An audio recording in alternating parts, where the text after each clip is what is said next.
All right, welcome to Thursday Night Live. Typically Friday Night Live, but we had a lot of games played tonight on Thursday. Pet Man Matt Morrow.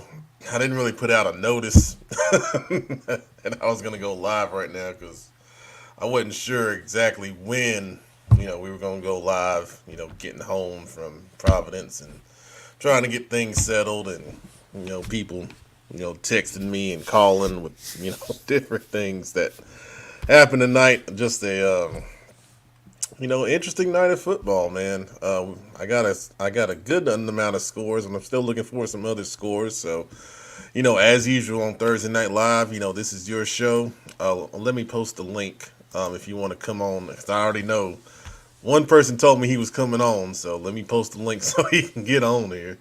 I'll post it right here in the comments.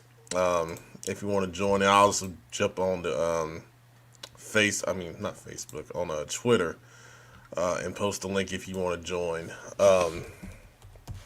So let me type that up real quick. But of course, we were at Providence tonight. Me and producer Brandon, and man, let me tell you, Providence number one, they passed the exam. Number two, they are for real. They defeated Olympic tonight 20-0.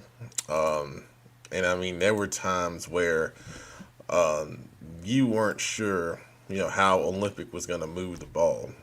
Um, I mean, especially in the second half. I mean, I told Coach Ward after the game, I wasn't sure, you know, um, I just lost my train of thought. Good gracious.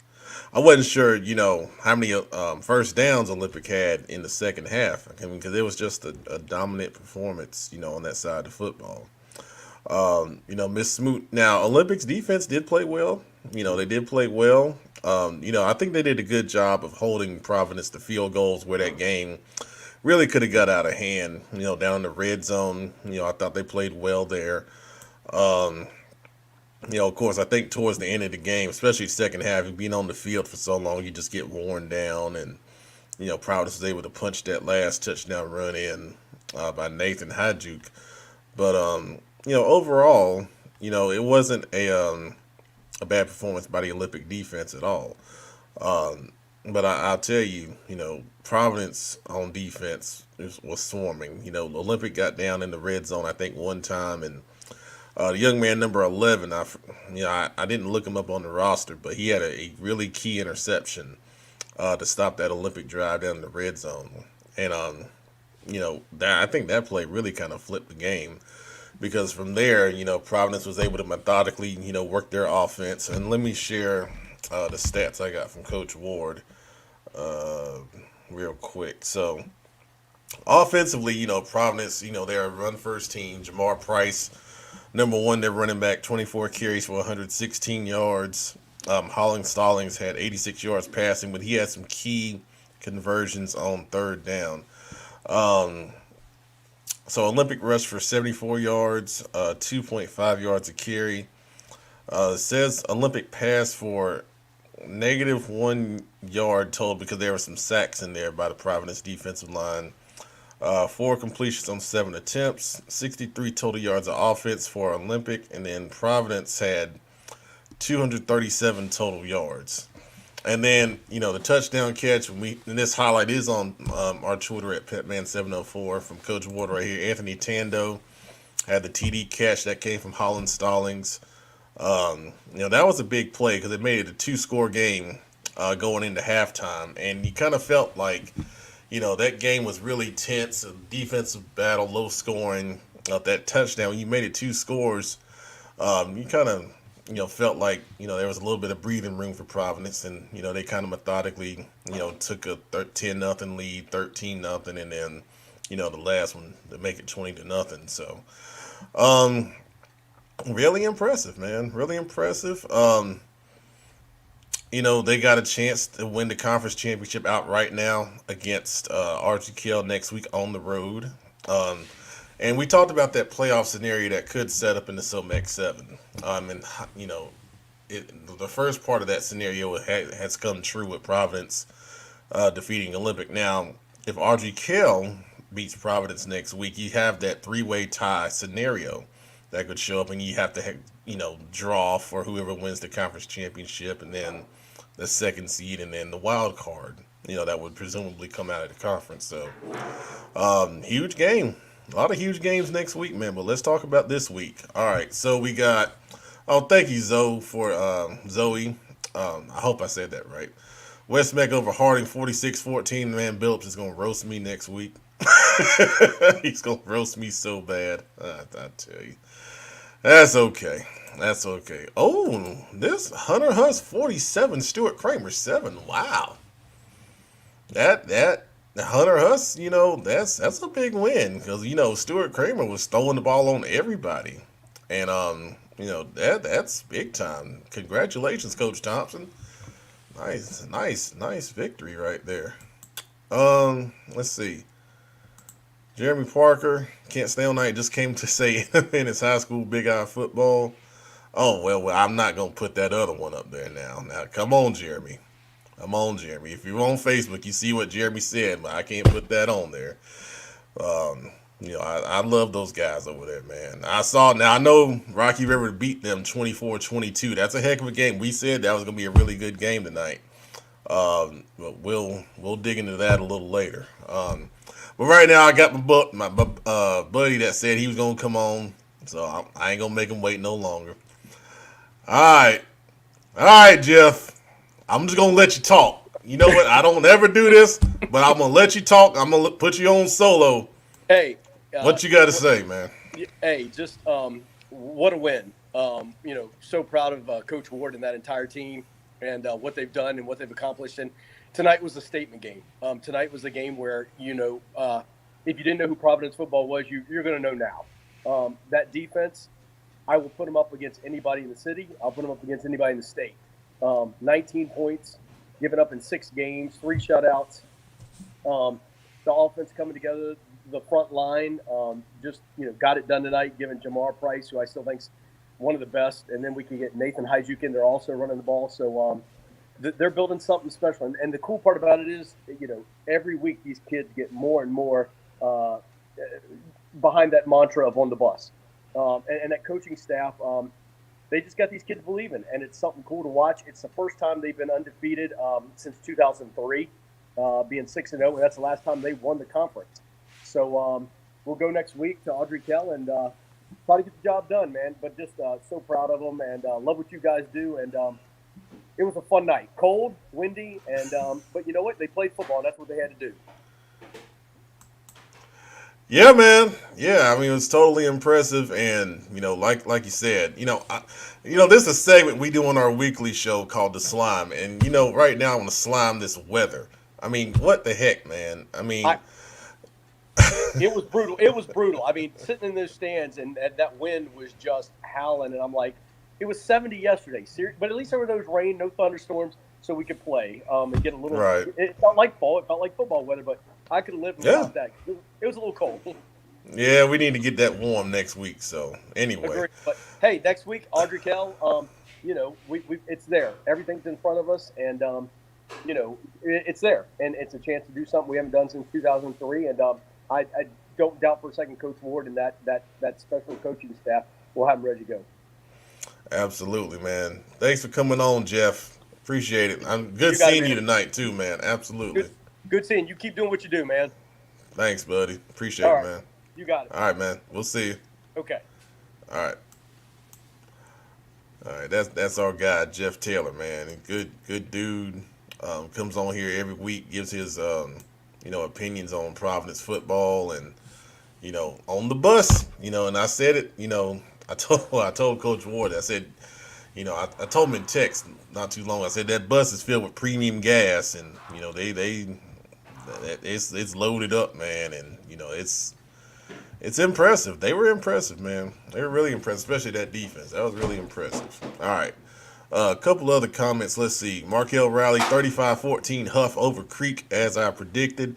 Yeah, it's going to be – I think that may have knocked Mallard Creek out of playoff contention with 3 conference losses. And then, of course, it sets up the big matchup next week with Vance and Huff at Vance. And, It's already going on Twitter. Our buddy iMac Live Scores already got it going. Put it all out there.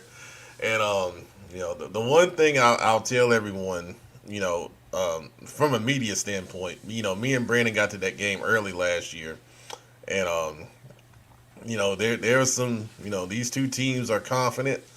There's some talking pregame, and you get that kind of big game atmosphere. You got confident kids and confident coaches on top of that. I mean, it's for me, being a former coach, it's what you get in that environment, and you kind of get going a little bit, man, and just want to get there and feel that big game atmosphere, and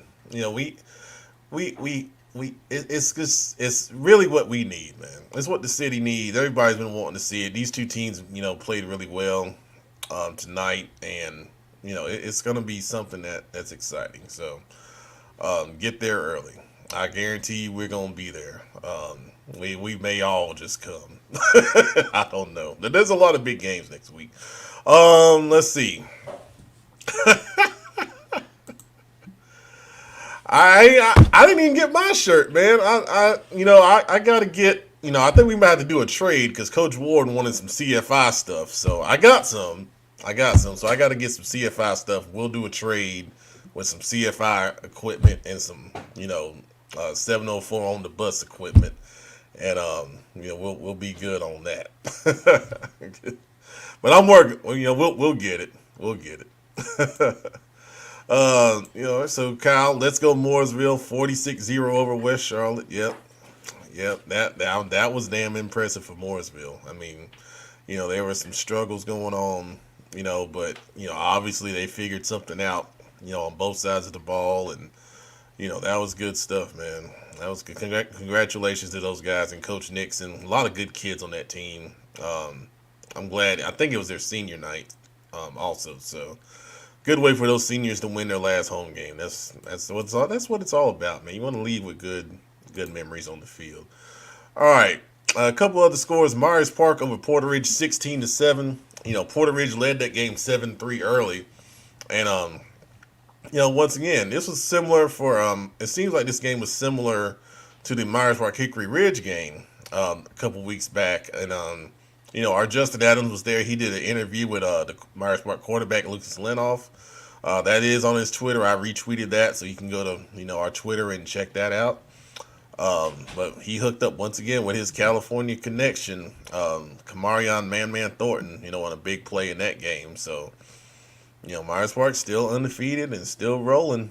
And, it looks real good for them, right now to win the conference. So, they'll be one of the top seeds in the playoffs if things play out like, we expect next week. Now, the big Cabarrus County showdown, our Kenneth McClamrock was there. We talked about it on the show. A.L. Brown, bucking the trend. We all picked Robinson, and I feel like something's coming from A.L. Brown on that. They defeated Robinson 29-14. So, it looks like they're going to be the South Piedmont, conference champions. And, down in 3A, they'll be seeded, as one of the top seeds. And that's a good bounce back win for them. I mean, that was a tough loss to South Mac. Obviously, they got in there and corrected some things, and they held a, very explosive Robinson team to 14 points. And says a lot. Mike Newsom is not a slouch of a coach. He's won championships for a reason, and he found something and got those guys motivated, and they probably played one of their better games of the season right there. So congrats to the Wonders. Once again, some really talented kids from that team as well, doing some great things. Mount Pleasant over Montgomery Central, 35-0 out of Cabarrus County. That's a big win for Mount Pleasant to remain undefeated on the season. You talking about undefeated teams? That's probably the one undefeated team in our area that no one really talks about because, it's in, Mount Pleasant in Cabarrus County, which, it's not a big area, but play good football up there. And, they should be lauded and congratulated for it. That's awesome.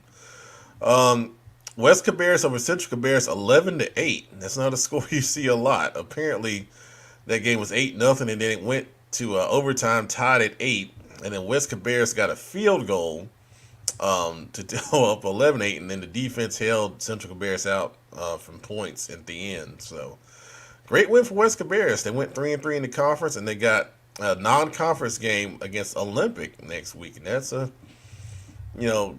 And it's going to be good for Olympic to get that, before they go into the playoffs because, there'll be some things that, they need to work on. And, kudos for West Cabarrus for, taking that game on, with a young team. That'll be a good experience for them also.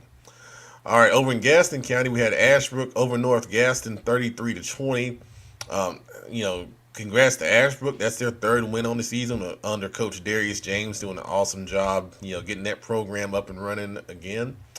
And congrats to North Gaston. They've been through a lot, with COVID protocols and things of that nature, and just having to play, on crazy days. And, then I think they got a Monday game also against Forest View coming up. But, that's 33-20, some signs of progress, with Justin Clark and that program over there. And I saw they sold the game out. They had a game on their home field, which was awesome. So he's got some positive things going in that program. That's some stuff that they can build on because, when you're trying to rebuild, you look for every little victory you can get, even if it's a loss on the field, putting up 20 points and, being, competitive with one of your county rivals. That's good stuff. That really is good stuff right there. We got Community School Davidson over Mountain Island 23-6 was reported to me. And, that's pretty much going to knock Mountain Island out of, playoff contention. And I tell you, man, sometimes you get these seasons where, you just kind of, are a little bit down and, some teams get the better of you. But, my boys at Mountain Island go hang in there, finish strong, I'm sure. Community School of Davidson now in a good spot to make the playoffs. They got a big game coming up against Pine Lake next week. And, of course, we'll talk about that game next week on the show.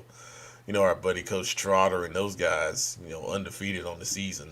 And we'll see, how they do against, a school that's looking to knock them off, kind of flipped from, where we were before earlier this season. Now Pine Lake is the hunted, and Community School Davidson will be the hunter. So big matchup right there. Lake Norman defeating Hopewell 28-0.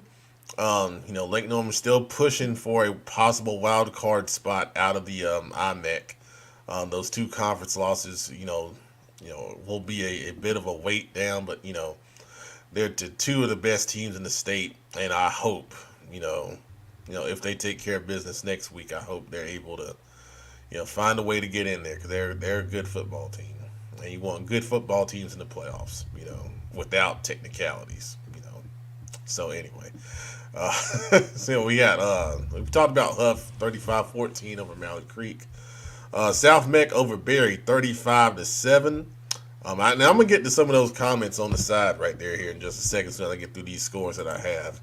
And that's a good win for South Meck. I thought that was gonna be an interesting game, and South Meck is showing that they could build off the big victory over A.L. Brown and have a dominant performance over a team that we were kind of seeing that was middle of the SOMEC 7 with them, but now we're starting to see a little bit of separation, with South Meck moving towards the middle of that conference and kind of pushing some teams below them.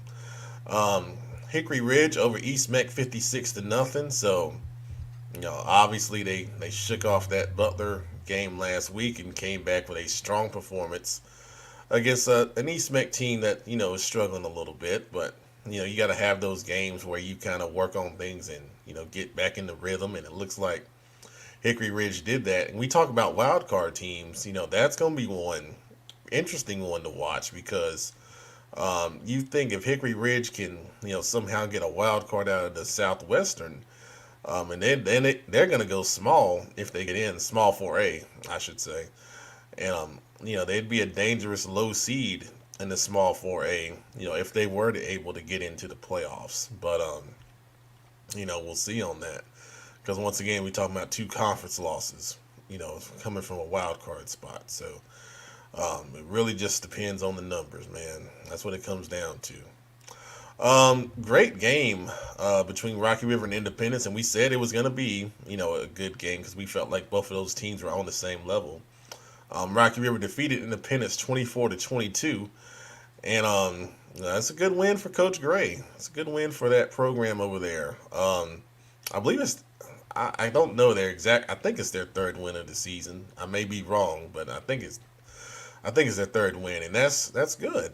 I mean, that in a shortened season, that shows some progress, and they got off to a bit of a slow start, but it seems like they're starting to put some things together. They were competitive last week against Porter Ridge, and now with that result, it's a big win, because those two schools are really close together, and you always want to beat, one of your rivals, and I would consider, Independence a rival for that school, for sure. So congrats to Coach Gray and those guys over there. And then a score that came across that, I had to share. South Point, Belmont South Point defeating Shelby 28-16. I mean, two losses in a row for Shelby. That doesn't happen often. And, with, the ways, Shelby, performed last week against Kings Mountain, I think, South Point, might have caught them at a good time. I know the Shelby quarterback was hurt, and, you play a tough game like that, and you coming back. It's kind of a short week for them too because they played on Saturday and now they're playing Thursday. So, South Point had a little bit of extra time to prepare and it probably was a little bit fresher. And that South Point Redbone offense is tough to stop when it gets rolling. So, big stuff right there. So, congrats to South Point, Belmont, on a big win right there. Let's see. Kings Mountain 39, Forest View 7. Thank you, Marcus Bell, for that one. Another big win for Kings Mountain. No letdown after the Shelby game right there. Good deal for them. They'll be a nice high seed in the 3A playoffs. Let's see. Patrick Clement 19. CMS needs to go old school and set up a doubleheader for the conference championship games next week. Number one, it had to be on the turf field because the grass is not going to hold up. But then the second part of that is, that game, the Vance Huff game's at Vance. They're not going to want to lose that advantage, on their home field for sure. And let's see, Providence RGK is the other one. And, I know AK doesn't want to move that game. So, I mean, it's a great idea. But, they ain't going to do that. Torn between the Huff and Vance and Providence AK game. I tell you, man, if I could clone myself, I would. I know every media person has told me they're going to be a Huff Advance, and rightfully so. I mean, there's, it's such a great matchup with so much talent on both sides, and I mean high level talent on both sides. And we said this the other day. And you imagine if Huff had those 13, 14 guys that they lost the early graduation in this matchup. My goodness. I mean, it would be an epic. That's why we were so excited even before the season for this rematch. And I know this was the game that, the Vance, people were looking forward to because of, how they went down last year. And them losing, which kind of set them on their playoff run. But, yeah, this Huff and Vance is going to be a war,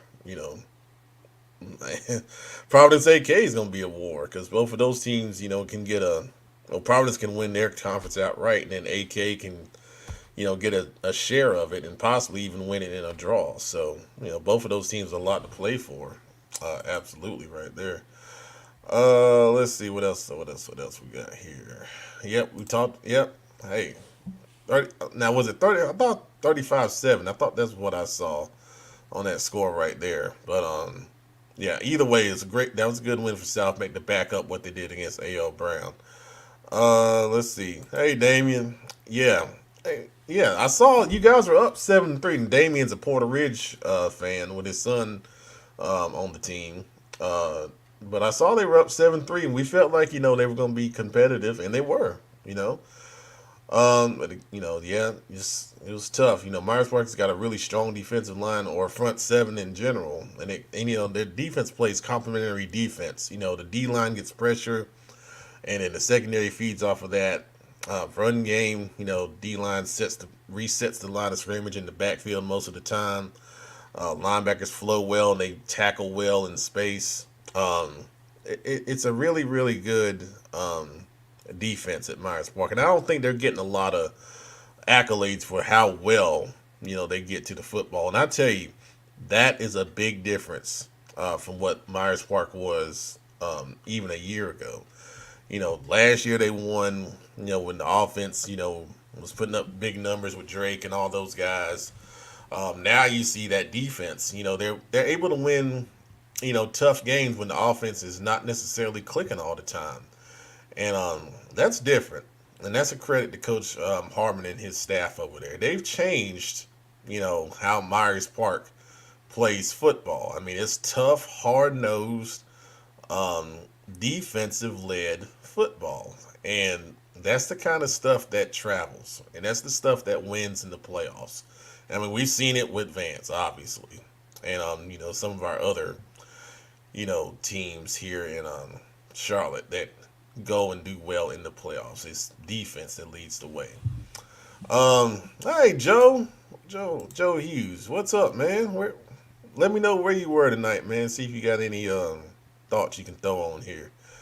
Um, Lake Norman thoughts. Nikki, I was just saying, Lake Norman with two losses to two of the best teams in the state.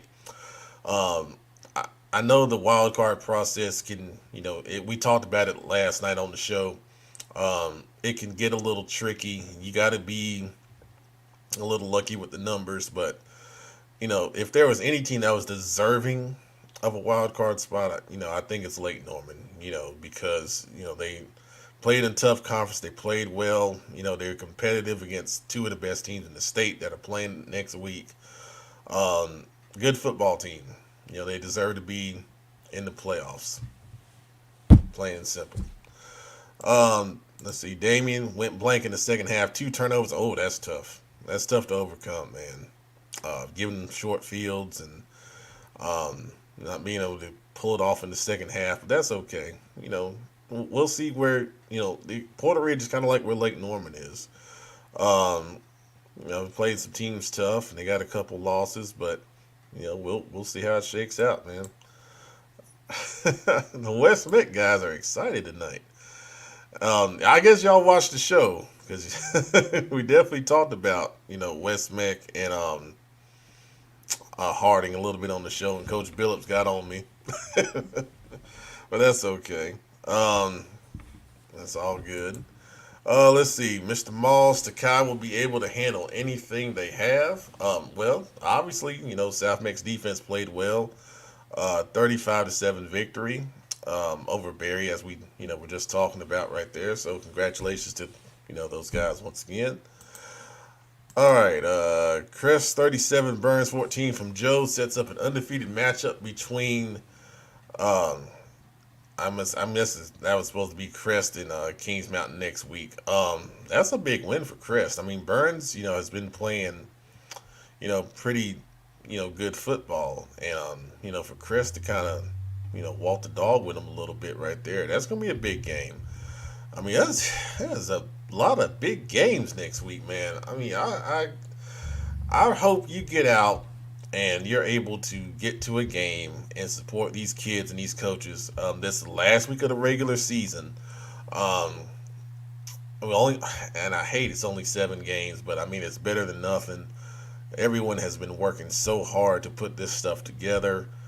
If you hadn't been to a game, all season in your school, you don't know if they're gonna make the playoffs. Please get out there if you can. If you can get a ticket, and be safe, wear your mask, and support these kids and these programs, man, because a lot of hard work has gone into, this season, even though it's shorter and, not the ideal, situation, obviously. But they deserve some love. They deserve some, adulation and some thanks for everything that they do. And to be honest with you, that's why, we try to do the stuff that we do. Um, Try to enhance, high school sports a little bit, make the experience a little better, and shine a light, on deserving kids, coaches, and programs. That's why CFI exists, and we'll keep going for as long as we can. But you know, that's what we got tonight, man. So I want to thank everybody for coming on the show. We went 30 minutes tonight. I want to keep everybody up too late. I know some of y'all got spring break, but I got to work. So good night, everybody. See you on the show next week. Thanks.